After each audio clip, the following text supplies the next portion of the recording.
그 주식의 상속에 대해서 얘기를 해볼까 해요. 현행 상속 체계에서는 금덩어리나 현금을 상속받는 사람에게 과세하는 것은 사실상 불가능해요. 당사자가 신고하지 않으면 알 방법이 없기 때문에 그래요. 오로지 부동산이나 기업을 상속받는 사람들만 빼도 박도 못하게 상속세를 물 수밖에 없는데, 이런 경우 대개는 상속재산을 팔아서 세금을 마련하는 수밖에 없어요. 땅을 100억 원에 해당하는 땅을 상속을 받았다고 쳐보자고요. 그러면 뭐 한 50억을 이제 세금으로 상속세로 내야 되는데 50억 현금이 있지 않은 이상 어떻게 하겠어요? 땅을 팔아야죠. 그래요. 땅을 팔아야 돼요. 기업도 마찬가지예요. 어떤 뭐 1조 원에 해당하는 그 지분을 가지고 있는 대기업 재벌 아들이 이제 아버지가 돌아가시고 지분을 상속을 받았단 말이에요. 이 주식을 팔지 않으면 상속세를 낼 방법이 없어요. 그 정도의 현금을 몇천억 되는 현금을 가지고 있는 사람이 어디 있어요. 근데 그게 이제 기업의 어떤 의사결정권을 확보하고 있는 지분이었다면은 지분을 팔므로 해가지고서는 기업의 의사결정권을 뺏기게 돼요. 그 주식회사에서 의사결정권이라는 건 이제 경영권이라고 하는데, 경영권을 뺏기게 되면 그냥 남의 회사 되는 거죠. 경영권 내 의지대로 뭔가를 결정할 수 있으면 내 건 거고. 그래요. 그래서 어떤 가업이라는 형태로 이어지지가 않게 돼요. 부동산이와 크게 상관없지만 기업은 주식을 팔면 경영권이 사라지기 때문에 문제가 됩니다. 그래서 대를 이은 가업이라는 개념은 현행 한국의 상속체계에서는 불가능한 것이 되고 말아요. 새로운 주주들이 잘 협의해서 좋은 경영인을 뽑으면 될 일이긴 해요. 뭐 그 기업이라는 게 꼭 오너가 꼭 경영을 해야 되는 건 아니잖아요. 근데 여하간에 뭐 가업이라는 건 여하간 없어진단 말이에요. 근데 이런 거 생각해 보자고요. 좋은 경영인이란 어떤 걸까를 생각해 보자고요. 뭐가 좋은 걸까요?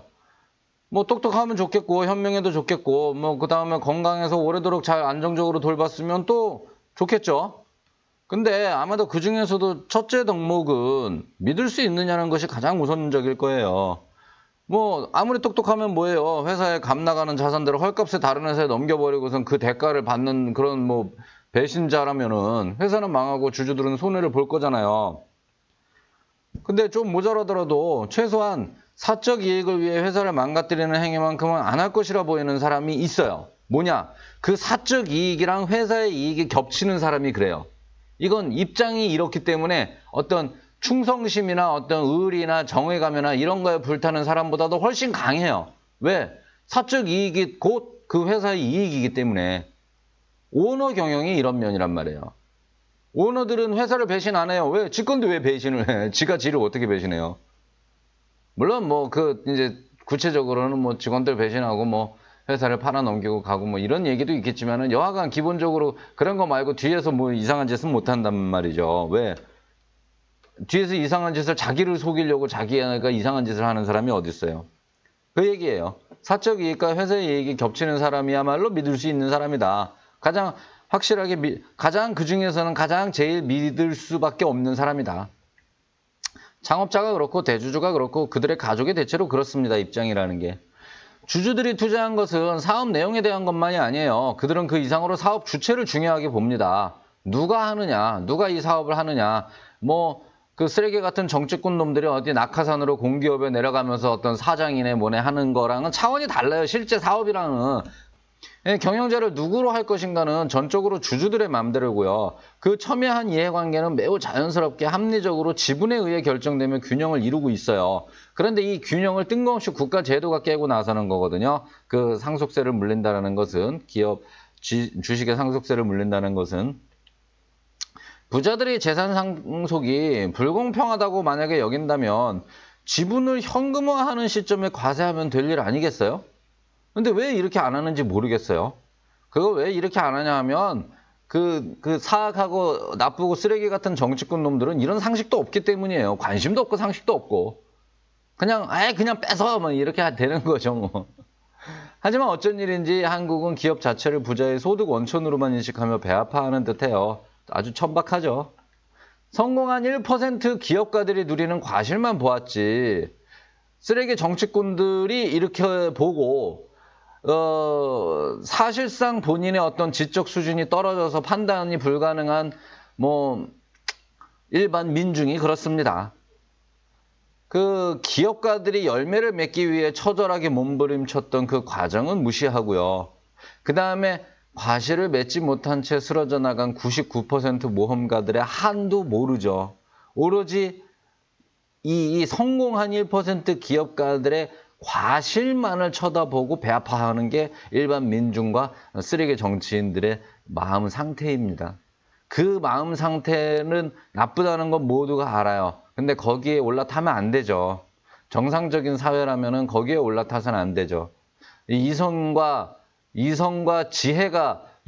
지식과 지혜가 지배하는 사회가 된다면 이러지 않을 텐데, 감정이 앞서고 악다구니가 앞서는 사회는 이렇게 천박하게 흘러가는 거예요. 천박하고 말면 괜찮은데 천박한 것들은 결국 이성적인 힘 있는 집단에 휘둘리고 멸망하기 마련입니다. 앞선 세금 편에서 모든 세금을 없애자고 했어요. 상속세도 증여세도 없애자고 했어요. 아예 상속이라는 개념을 없애자고도 했어요. 근데 기업은 영속되는 것이 좋고 지분이 소멸하는 것은 매우 복잡한 문제가 뒤따르게 되므로 주식만큼은 상속되는 것이 좋습니다. 코엠 체계에서 어떻게 실질적인 상속이 이루어지는지 언급했었어요. 결제일을 사망일로 지정해가지고 거래원장을 작성하는 것으로 상속이 이루어지는 것이라고 했어요. 주식도 그와 같은 식으로 상속이 이루어지면 됩니다. 다만 상속자가 다음 상속인을 지정하기 전에 사망한다거나 처음부터 피상속인과 상속인이 동시에 사망했을 경우에는 문제가 될 거예요. 자동차나 귀금속의 경우라면 뭐 그러고 마는데 기업의 지분이 상속되는 경우에는 모든 면에서 큰일이 납니다. 코엠의 거래원장 작성 시에 결제일을 사망일로 하는 증여의 경우 상대방의 인지 여부와 상관없이 원장은 성립하는 것으로 보고요. 강제 증여가 일어나는 거죠. 상대방을 1순위, 2순위, 그 다음 순위 등의 식으로 지정하는 것이 가능하도록 기능을 넣으면 되지 않을까 생각을 해요. 그러니까 어떤 자동차를 넘겨주거나 다이아몬드를 넘겨줄 적에도 그 사망일을 지정을 해서 넘겨줄 적에는 어떤 1순위, 2순위, 그 다음 순위를 지정할 수 있게끔 상대방이 뭔가 신변에 이상이 생겼을 경우에는 2순위로 넘어와서 그 사람한테 전해줄 수 있도록. 그러니까 내가 다이아몬드를 일단 증여를 첫째 아들한테 증여를 하는 걸로 했지만 첫째 아들이 만약에 내가 죽은 시점에서 첫째 아들이 없으면 어떻게 해요? 그러면 이건 공중에 뜨잖아요. 그럼 누가 먹어요, 이거?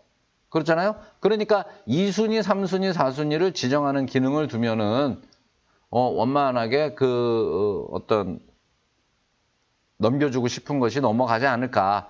특히 주식만큼은 이 부분이 중요하기 때문에 어떤 증여를 순위 1순위, 2순위 순으로다가 설정하는 것이 가능하도록 하는 것이 좋겠다. 주식의 경우 매입하는 시점에 후계자를 지정하지 않을 수 없도록 하고 정말로 후계 대상이 없는 경우 나머지 주주들이 후계가 되도록 자동 설정된다면 회사가 운영이 되는데 무리가 없지 않을까. 이런 모든 과정은 개개인이 복잡하게 정리하는 게 아니에요. S마켓 같은 주식시장 운영체제가 편리한 기능들을 제공할 거예요. 후계자를 누구로 설정하시겠습니까? 이렇게. 코엠은 데이터베이스만 관리 운영하면 됩니다. 이런 기능을 넣는데 코엠 입장에서는 대단한 거 없어요.